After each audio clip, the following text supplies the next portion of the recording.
వీక్షణ prayer house మరియు centres సంఘముల తరపున మీ అందరికీ యేసుక్రీస్తు పునరుద్ధాన మహోత్సవ శుభాకాంక్షలు. ఈ దినం యొక్క వాగ్దానం మత్తయి సువార్త 28వ అధ్యాయం 5-6 వచనాలు. భయపడకుడి, సిలువ వేయబడిన యేసును మీరు వెతుకుచున్నారని నాకు తెలియను. ఆయన ఇక్కడ లేడు, తాను చెప్పినట్టే ఆయన లేచి ఉన్నాడు.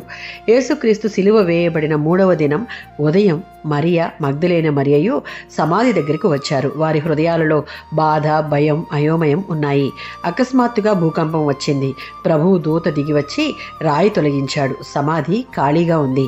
ఈ సందర్భంలో దూత మహిళలకు ఇలా చెప్పాడు, భయపడుకుడి, ఆయన లేచి ఉన్నాడు. మార్కు సువార్త 16వ అధ్యాయం 6వ వచనం, ఆయన లేచి ఉన్నాడు, ఇక్కడ లేడు. లూకా సువార్త 24వ అధ్యాయం 5-6 వచనాలలో జీవించిన వారిని మృతుల్లో ఎందుకు వెతుకుచున్నారు? యోహాను సువార్త 20వ అధ్యాయం 1-8 వచనాలలో ఖాళీ సమాధి గురించిన వివరణ అక్కడ ఉంది.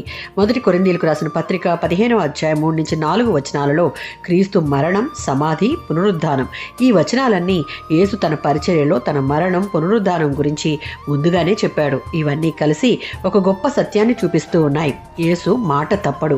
ఆయన చెప్పిన ప్రకారం లేచాడు.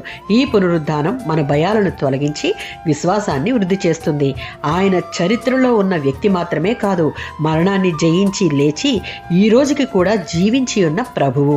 ఆయన చెప్పిన ప్రకారమే ప్రతి వాగ్దానం నెరవేరుతుంది అని తెలియజేస్తూ, పునరుద్ధానం అనగా మరణం మీద పూర్తి విజయాన్ని తెలియజేస్తోంది.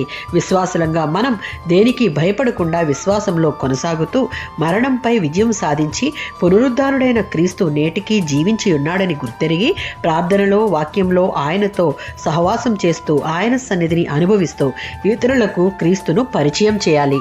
ఆమేన్.